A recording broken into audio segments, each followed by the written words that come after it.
Alors Olivier, ouais. Donc on a fait ce matin donc, tout ce qui était pré-lavage, lavage, Ouais. Nettoyage des jantes, des passages de roue, tout ça. Là, dans le process de detailing, on en est à l'étape numéro 3. Ouais. Tu peux regarder du reste. Ici, Voilà. qui nous montre toutes les étapes avec Exactement. des monogrammes, des Pré-lavage, dessins. lavage. Donc là, en gros, on est à step 3, l'étape de Ouais. décontamination. Et comme tu peux le voir en fait sur l'illustration, l'étape de décontamination, ça se fait avec deux produits bien distincts. Tu as ce qu'on appelle une clé. Alors une clé, c'est ni plus ni moins qu'une barre d'argile. C'est comme de la pâte à modeler. Hein. C'est quelque Petite chose gomme, qui est ouais, assez, ouais. On avait testé qui est ça assez chez malléable. Megayers, T'avais déjà effectivement. testé ça, Ouais. voilà. Donc c'est quelque chose qui est assez collant, qui est assez malléable. Et donc après, on utilise aussi un lubrifiant clé que tu peux utiliser soit en prêt à l'emploi, soit dilué. Moi, évidemment, je prends des produits diluables. Mais la clé, il faut savoir que tu as en général plusieurs degrés, si tu veux, d'agressivité de la clé en fonction de la contamination de ton véhicule. D'accord. Bon, là, en l'occurrence, la GT3 RS qui nous occupe aujourd'hui. 5000 km 5900 km. Très peu de contamination. Ouais. Le véhicule a très peu roulé. Ouais. N'a pas fait de circuit. Donc, du coup, on a peu de contamination, mais cette étape-là est quand même indispensable. Surtout retirer en fait quelque chose qui n'est pas forcément visible à l'œil, mais tu vas le ressentir après au toucher. Tu vas avoir vraiment un toucher de vernis extrêmement lisse, et ça c'est absolument indispensable avant l'étape de correction, donc l'étape de polissage qui visera à supprimer les micro-défauts, parce que sinon tu vas travailler avec donc, ton tampon que tu mettras sur la machine, tu vas travailler gras, tu vas l'encrasser, et donc malheureusement tu seras susceptible aussi de recréer par toi-même des micro-défauts. Une clé sans lubrifiant clé, ça fonctionne pas. Ça colle, on fait rien, on peut pas la déplacer. Il faut savoir que dans chaque clé, tu as quoi qu'il arrive quand même des abrasifs. Même dans les clés très fines comme celle-ci, tu as aussi quand même des petits abrasifs. Donc si vous faites un véhicule en décontamination, à moins que vous ayez une clé ultra fine, même une clé fine peut créer aussi, notamment sur des vernis fragiles ou des parties repeintes, ce qu'on appelle du clay marring, c'est-à-dire des très fins défauts de surface qui s'apparentent un petit peu à du ponçage très légèrement, donc ça nécessite quand même une correction au moins d'ultra finition derrière. D'accord ? Donc là, de toute façon, on est parti pour corriger le véhicule, pour le polir, donc on peut utiliser une clé fine, une clé médium ou même une clé hard, il n'y a pas de problème, si on crée des défauts, ça partira au polissage. Donc l'application elle est très simple, on va vaporiser la clé et on va vaporiser aussi du lubrifiant clé directement sur l'élément à traiter. Ça se fait sur la carrosserie, ça peut se faire sur des jantes, pas sur celle-ci en l'occurrence puisqu'elles ne sont pas vernies. Mat, ouais. On avait vu tout à l'heure, ouais. Tu peux le faire sur les optiques, tu peux le faire et tu dois le faire aussi sur le sur les pare-brise vitres si tu veux appliquer après par la suite un traitement hydrophobe pour favoriser l'accroche. Donc là on voit que la clé, bah là du coup avec le là ça glisse tout seul, ouais. Là ça glisse tout seul, tu vois. Donc il faut toujours conserver en fait un voile de lubrification entre ta clé et ton élément sur lequel tu fais ta décontamination. Mouvement et donc tu procèdes effectivement de la même façon que le lavage. Exactement, en mouvement, donc rectiligne, sans pression. Je veux pas effectivement avoir de la contamination, enfin s'exciter comme ça avec la clé parce que comme je vous l'ai dit, vous avez quand même des abrasifs et vous êtes susceptible de recréer des micro-défauts. Ouais. D'accord ? Quand vous voyez que vous n'avez plus suffisamment de lubrifiant, hop, vous en remettez, de toute façon c'est extrêmement important, hop, et une fois que vous avez procédé donc de haut en bas, vous faites aussi le mouvement croisé de gauche à droite pour vraiment décontaminer en fait votre surface, sans pression. D'accord ? Il faut savoir que les parties les plus contaminées sur un véhicule sont toujours en fait des parties basses, notamment sur ce véhicule, avec les prises d'air au niveau des ailes qui sont extrêmement marquées, poussière de plaquettes et autres, goudron ou alors voile gras routier, toujours ces parties-là sont extrêmement contaminées, et la partie aussi au niveau du pare-choc arrière. Ouais. Donc ne pas hésiter à effectuer même 2-3 passages pour s'assurer d'une bonne décontamination. Il est indispensable donc de sécher le lubrifiant clé avec une bonne microfibre spécifique donc pour la carrosserie.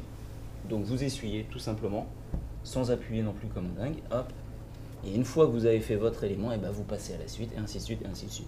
Tu peux même passer ta... Bon, moi j'ai mes gants. Déjà là, mais tu dois sentir effectivement un toucher de vernis relativement ouais, qui est soft. déjà... Ouais. C'est quand même, on sent déjà la différence, là. Rien que là. Et notamment sur des véhicules assez parlants comme un blanc laqué comme celui-ci, tu peux voir sur des véhicules qui sont relativement anciens, le blanc qui est un petit peu passé, qui est un petit peu devenu beige, un petit peu jaune, voir que rien que l'étape de décontamination, en plus de te redonner un toucher vraiment peau de bébé, tu vas retrouver un petit peu de brillance, tu vas casser un petit peu ce voile, même si c'est vraiment l'étape de polissage qui va te permettre de supprimer vraiment l'oxydation et le voile terne. La partie la plus parlante, on va dire, celle qu'on voit tout le temps des 50-50, avant, après, tu vois, quand tu as beaucoup de... Étape 4 ? Étape numéro 4, tu l'as compris, donc l'étape de polissage qui se fait En général à la machine. Tu peux le faire à la main, mais c'est extrêmement long. Tu vas notamment sur des vernis relativement durs comme celui-là. Tu n'auras pas le même niveau de résultat. Tu vas vraiment galérer, tu vas passer beaucoup de temps pour au final un résultat somme toute médiocre par rapport au temps que tu auras passé. Donc effectivement une machine ça te fait gagner du temps et c'est surtout beaucoup plus efficace. L'étape dont on parlait tout à l'heure, l'étape donc polissage, tu vois l'étape numéro 4 ici, polissage. Machine, voilà, donc polissage numéro 4. C'est l'étape qui va te prendre le plus de temps dans une rénovation complète. Puisque bien souvent quand tu as des véhicules qui sont extrêmement micro-rayés, une seule passe n'est pas suffisante, tu es obligé de faire 2 passes, voire 3 passes, ça dépend. Même quelquefois sur des défauts extrêmement profonds, tu es obligé de faire ce qu'on appelle un poly illustré, c'est-à-dire complètement dépolir la zone avec du papier abrasif. Évidemment pas le même papier avec lequel tu vas poncer ton mur par exemple, sinon tu vas tout transpercer. Mais voilà, sur des défauts extrêmement profonds, tu es obligé de faire soit plusieurs passes, utiliser différentes types de tampons. Donc tu vois les tampons on appelle ça des pads en fait, tu as des pads en mousse, tu as des pads en laine, tu as des pads en microfibre, tu as différents types de pads. Donc en fait tout l'art si tu veux dans le detailing et tout ce qui va faire la plus-value du detailer, c'est sa capacité en gros à adapter la combinaison donc pad, polish et machine, vitesse, tout ça, donc toute cette combinaison là en fonction des défauts à corriger. Le but étant de les corriger en enlevant le moins de vernis possible, parce qu'évidemment qui peut le plus peut le moins. On pourrait se dire sur des défauts quoi qu'il arrive on fait un poly illustré, on dépolie complètement tout, on remonte ça à la machine, on aura corrigé les défauts. Oui, mais pourquoi enlever on va dire 40% ou 50% de vernis supplémentaire alors qu'en enlevant moins avec une approche moins agressive on aurait réussi au même résultat. Voilà. Donc en fait c'est ça qu'il faut essayer de garder à l'esprit. Dans le detailing, quand on corrige en fait un véhicule, on commence toujours par l'approche la moins agressive et on monte en agressivité si on voit le résultat. Exactement. Si on se rend compte qu'après la première passe de test, c'est pas suffisant, et on change notre combinaison. On prend un pad plus fort, un polish plus fort, on passe peut-être un petit peu plus lentement sur la zone, on monte en vitesse au niveau de la machine. Voilà. Et ça, c'est à travailler. Toute cette recette-là qui fait l'efficacité de la combinaison. D'accord. Laissons bien les vernis Porsche, j'en fais énormément. Les vernis extrêmement durs, ça sert à rien de commencer par une approche extrêmement light, on va dire, avec des polishes soit de finition ou même des polishes intensifs intermédiaires. Ça ne fonctionnera pas. On a quand même beaucoup de défauts sur cette peinture-là. Malgré qu'elle ait peu de kilomètres, elle est quand même pas mal micro-rayée. C'est difficile à faire passer à la caméra parce qu'on a une lumière qui scintille un peu, mais en tout cas moi à l'œil ici, là, je le vois factuellement. On a une fréquence qui est à peu près similaire en fait à ta caméra, et du coup ça crée une certaine interférence on va dire. Donc du coup on va donc utiliser un petit peu de polish sur l'extérieur du pad, comme ceci. J'ai un petit peu débordé. Hop. Et dans un premier temps, on va toujours vérifier à ne pas partir donc à fond avec la machine et surtout pas à lancer la machine alors qu'on n'est pas en contact avec la carrosserie. Parce que là, c'est dramatique. Quand je fais les formations pour les particuliers, les fameuses ITX, on pose et on allume. Et en général, ils y vont comme ça, même si je leur dis, et on a toujours en général repeint par une personne. Donc au début, tu décharges un petit peu ton pad, tu vois, comme ça. Hop, tu peux effectivement l'étaler si tu le souhaites. Le but étant d'à peu près uniformiser ton polish sur la zone de travail. Tu vas travailler sur une zone relativement réduite de 60 par 60. Il n'est pas effectivement recommandé, c'est même complètement inutile de travailler sur un élément complet comme ça, parce que le temps de travail d'un polish, il est fixe, il y a à peu près 1 minute 30, 2 minutes avant qu'il soit cassé, avant que les particules en fait diminuent jusqu'à une taille vraiment minime. Et donc de travailler au-delà, ça n'a aucun intérêt. Il faut segmenter, y aller par petites zones. Exactement, pour être vraiment efficace. Et plus ta zone sera réduite, plus tu passeras donc fréquemment sur la zone, et donc plus tu seras efficace au niveau de ta correction. Ok. Donc au début, on étale rapidement, comme ça, pour uniformiser notre polish. Et ensuite, on va monter donc, au niveau de la correction sur une vitesse 5, voire une vitesse 6, en travaillant par des passes relativement lentes comme ça. C'est ces passes lentes comme ça avec une certaine pression qui vont te permettre de corriger ton vernis efficacement. Ok. Donc on étale rapidement.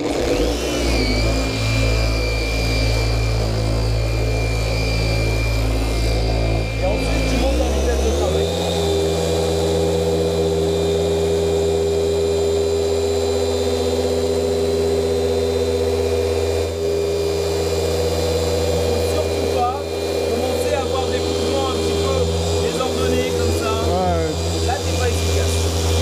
Garder une certaine pression,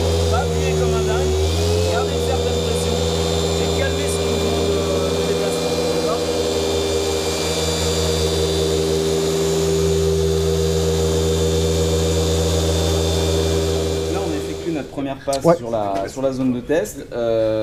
Évidemment, le polish à prendre l'essuie. Toujours pareil, une microfibre en fait dédiée à cet usage. Donc en l'occurrence, une polish Schwab de chez Gaillon. On s'aide en fait d'un cleaner pour effectivement virer en fait toutes les huiles qui pourraient être contenues dans le polish, notamment les polish de finition, mais surtout les éventuels remplisseurs qu'on peut rencontrer dans certains polish. Hein. Parce que là, nous, ce qu'on souhaite, c'est vraiment voir où est-ce qu'on en est au niveau de la correction. On ne veut pas de remplissage de micro-défauts, on veut vraiment un aspect absolument parfait. On ne veut pas les remplir, on veut les corriger. Ouais. Donc on utilise en fait un cleaner à base d'alcool, mais pas que, qui nous permet effectivement de favoriser en fait notre essuyage et de voir effectivement l'état absolument. Donc on n'essuie pas n'importe comment, c'est aussi nettoyer le passage de produit par avant. Par exemple, je fais un premier passage avec déjà, on voit la différence déjà. Je peux te dire que là, à l'œil, la caméra, c'est toujours difficile à faire passer un blanc par rapport aux micro-rayures, mais c'est incroyable déjà. Le premier travail. Donc le but en fait étant de pouvoir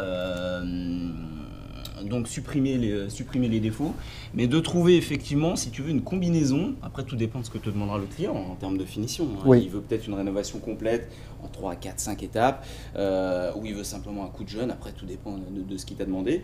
Mais le tout étant de toujours trouver la combinaison qui te permet de retirer le moins de vernis possible, tout en corrigeant tes défauts. Il faut pérenniser la voiture quand même, la peinture.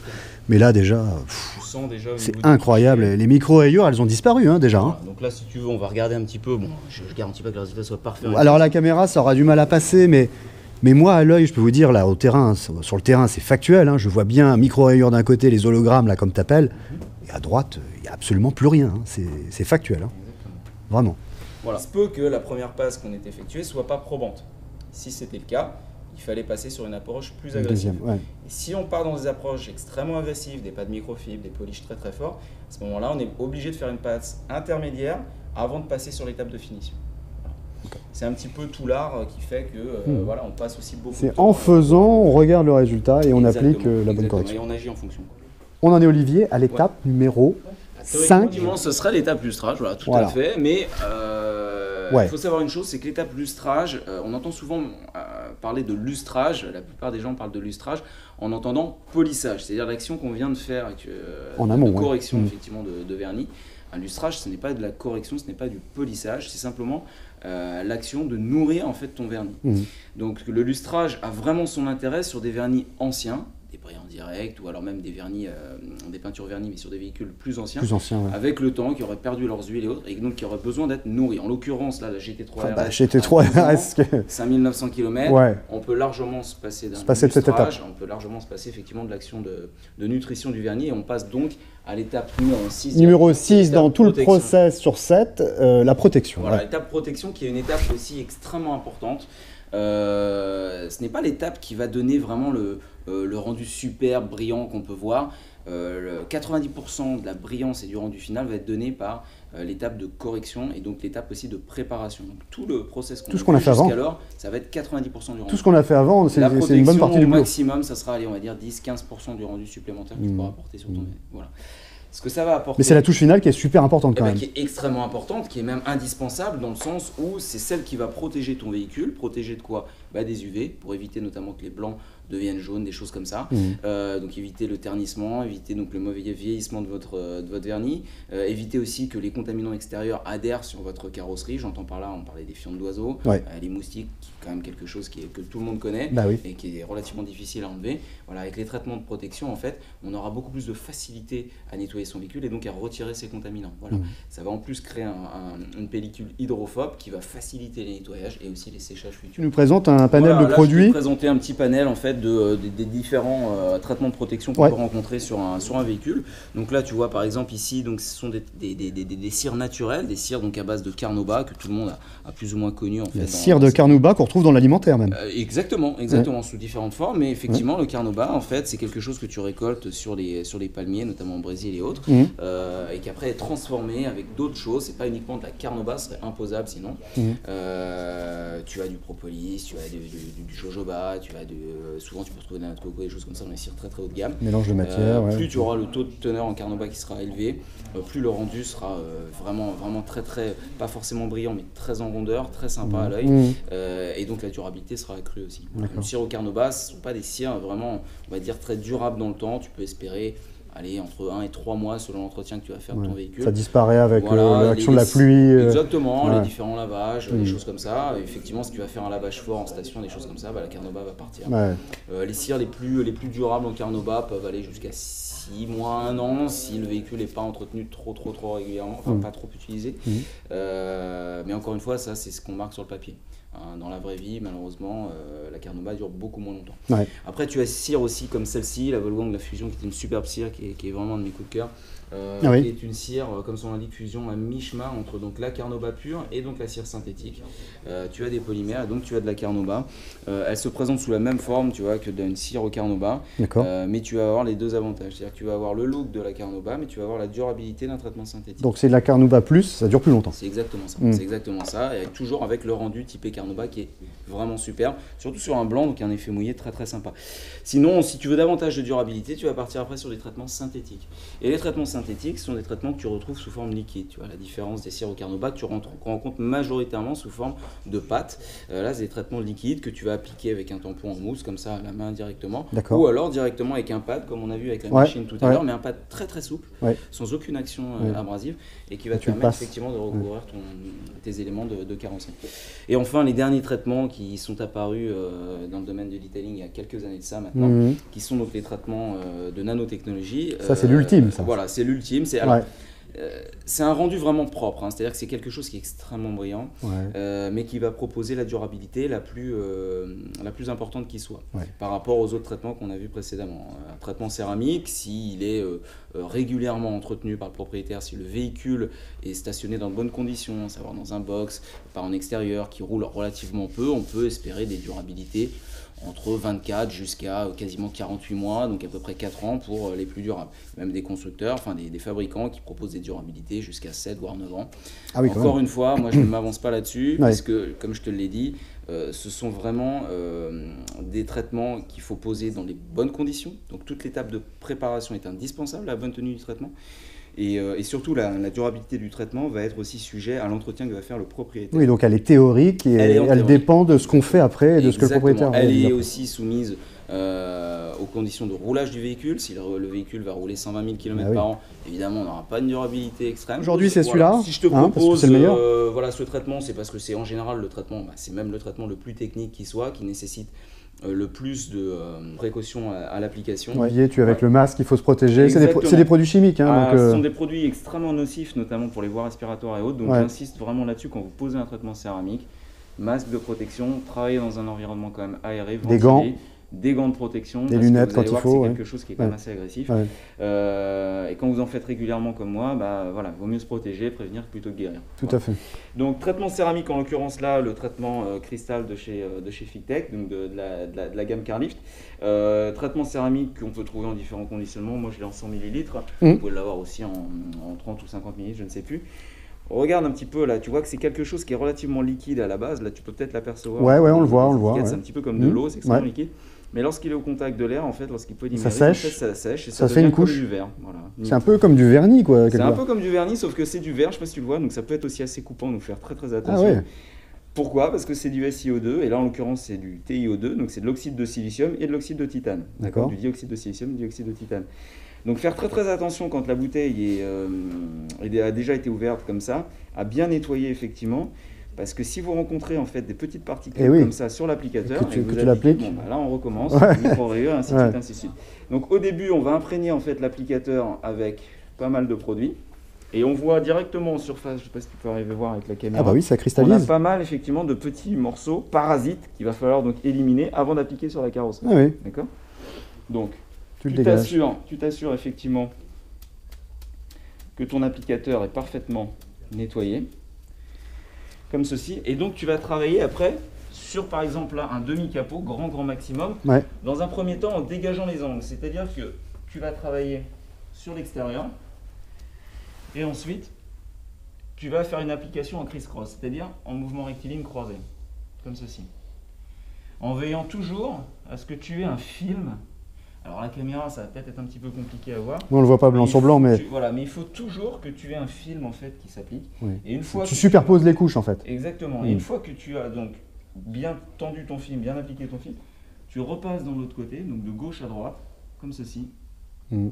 de manière à garantir une parfaite homogénéité en fait à l'application, que tu n'aies pas de surface non couverte. C'est comme quand tu peins un plafond, si je peux faire le parallèle avec du bricolage que je connais un petit peu. Écoute, c'est l'exemple typique que je donne lors des formations. C'est le même parallèle, les couches croisées. C'est exactement ça.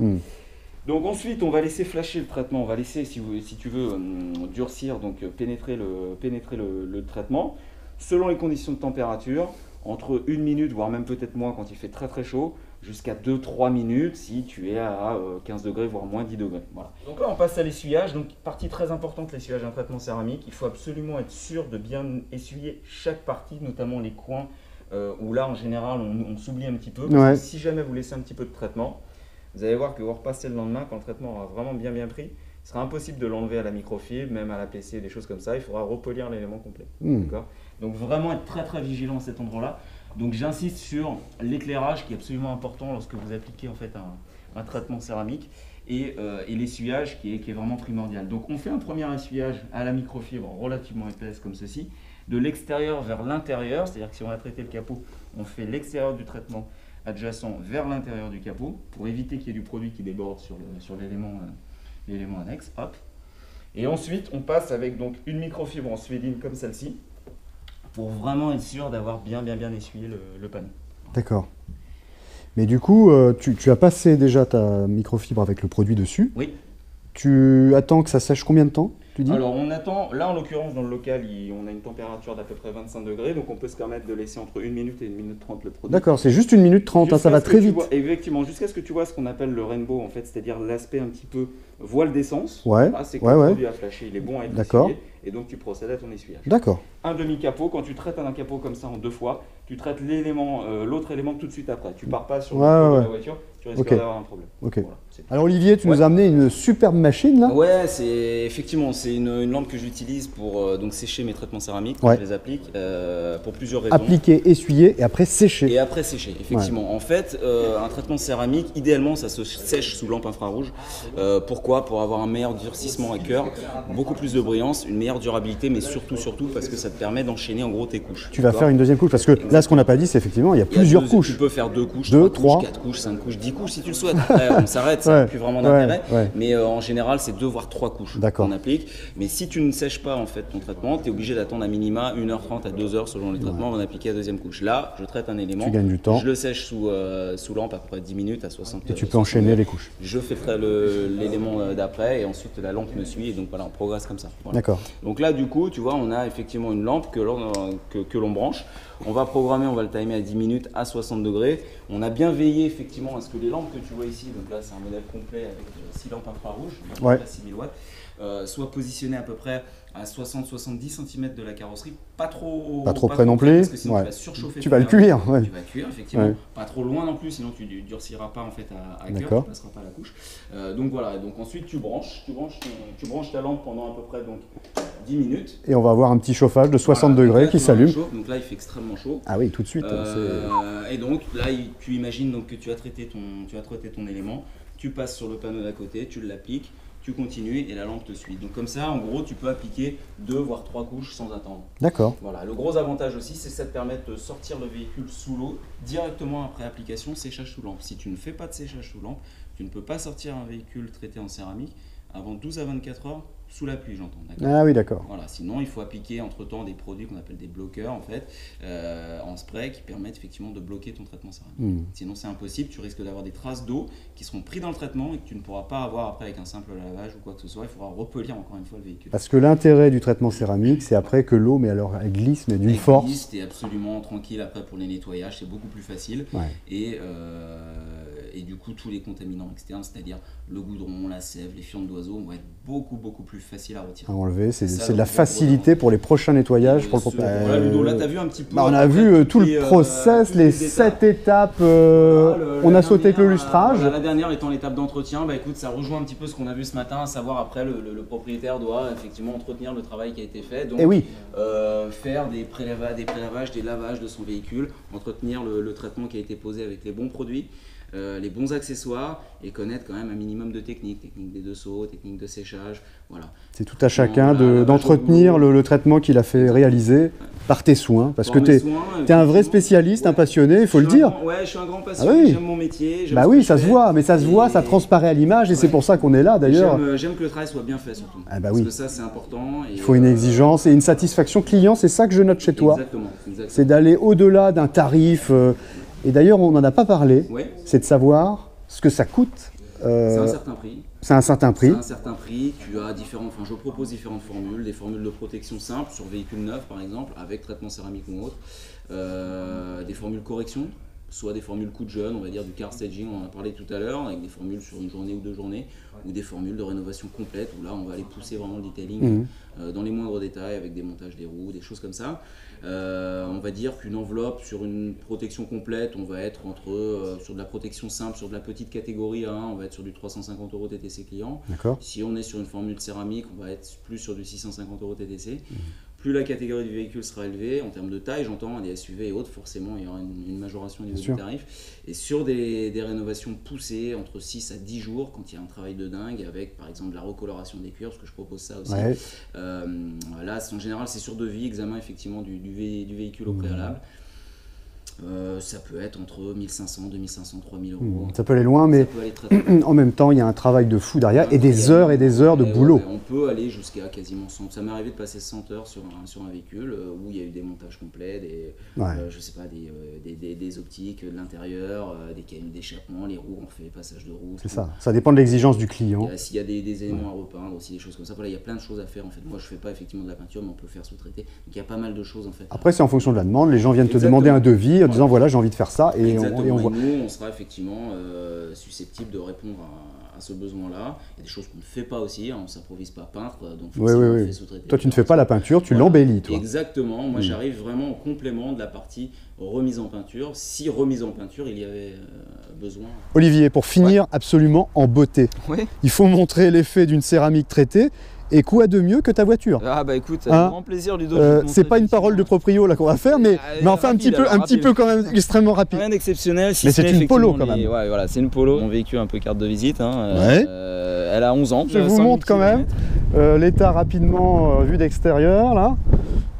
100 000 km, 11 ans, on dirait qu'elle sort du garage. Ouais, c'est un peu ça, peinture d'origine. Peinture d'origine, jamais repeinte. Regardez-moi ce métallisé qu'on voit, qui est absolument... C'est un noir métallisé. Noir magique, tout à fait. Noir magique. Noir métallisé, donc traité régulièrement, bah, tu te doutes bien, c'est mon métier. Combien il y a de couches de céramique là-dessus? Elle en a 3. Bon, 3 couches de céramique séchées, bien sûr. Tout à fait. Regardons, il y a quoi de mieux que du factuel? C'est ça que j'aime. Voilà, tu as le Karcher à la main. Si vous avez votre véhicule qui est un peu sale, il faut l'imaginer sale, là il est quand même relativement propre, que ce soit sur les jantes ou que ce soit même sur la carrosserie.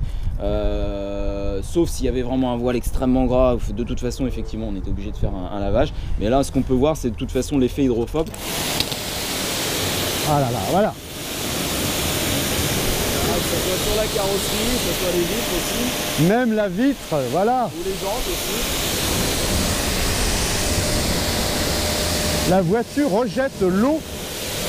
Voilà, on voit bien que la carrosserie rejette complètement l'eau, elle glisse et elle descend, et terminé. Le sheeting, en fait, c'est l'évacuation de l'eau naturellement. C'est sec. C'est sec, avec la microfibre de séchage, il y a juste à faire ça, et hop, c'est sec. Terminé. Voilà, et sans trace. Exactement, sans trace, sur les vitres c'est pareil. Non mais voilà, le bienfait du traitement céramique, c'est ça qu'il faut montrer. C'est exactement ça. C'est ça qu'il faut montrer. C'est la facilité après d'entretien pour le propriétaire. Moi ce que j'aime c'est ça, je veux pas de la magie moi, je veux du factuel. Ah bah c'est du factuel. Ah bah là on l'a vu. C'est un véhicule qui roule tous les jours et je fais 70 km par jour. Bon, et bah c'est ça que je voulais montrer, vous montrer les amis de manière factuelle. Merci Manu parce qu'aujourd'hui on a passé un bon moment.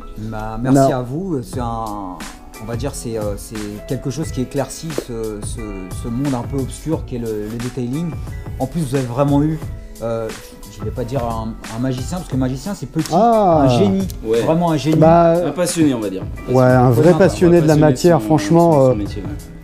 Ça, on vous le garantit. Hein. On vous le garantit, ça transparaît vraiment. Hein. En plus, il donne envie aux gens vraiment de procéder à ce type de rénovation ou d'entretien du véhicule parce que c'est tout bonnement exceptionnel. Tu fais un travail exceptionnel. Ouais, je te remercie Manu. Mais voilà, tant que vous avez en gros la passion, vous avez le feu sacré, vous êtes passionné par ce que vous faites, vous allez être bon. Vous allez satisfaire le client. Et la satisfaction du client, c'est ce qui est primordial. Ah, mais il a tout compris, mais c'est exactement ça. Et moi, ce qui m'intéresse, c'est quand le client ouvre mes portes, je suis avec lui. Il voit le résultat. Les 10 secondes qui suivent, quand on ouvre les portes, qu'il redécouvre son véhicule, qu'il a la banane, voilà, moi ça me fait ma journée. Et ça me dit, voilà, j'ai fait le bon choix. C'est ça, la Rému aussi, elle fait partie. Les amis, si vous avez aimé cette vidéo, ce qu'il faut faire, Manu. Un pouce bleu. Voilà, merci. Tu connais tout le process, parce que c'est comme dans le detailing, il y a plusieurs étapes. Quand on a aimé une vidéo, qu'est-ce qu'on fait? On fait un pouce bleu. Un pouce bleu, et puis après, dans un deuxième temps, on s'abonne. Deuxième étape, on s'abonne, c'est très bien ça, parce que si vous n'êtes pas abonné, n'hésitez pas à le faire. Troisième étape? Je sais plus. Ah, tu sais plus? C'est si vous voulez commenter, vous commentez. Ah oui. Quatrième étape, si vous voulez partager la vidéo parce que vous l'avez aimé, vous partagez. Oui. Et puis, cinquième étape, c'est la dernière, c'est l'ultime. Et surtout, vivez votre passion. Merci. Merci, ça c'est important. Et Olivier, c'est bien ce que ça veut dire, ça. Vivez votre passion. Vivez votre passion parce que toi, tu la vis au quotidien. Au quotidien, et c'est un vrai plaisir. Ça n'a pas de prix. Mais oui, c'est exactement ça que je veux mettre en évidence. C'est se lever le matin avec la banane. Avec la banane et de faire ce que tu aimes au quotidien. Exactement. Les amis, à bientôt sur SLI pour de nouvelles aventures. Ciao. Merci les amis. Ciao.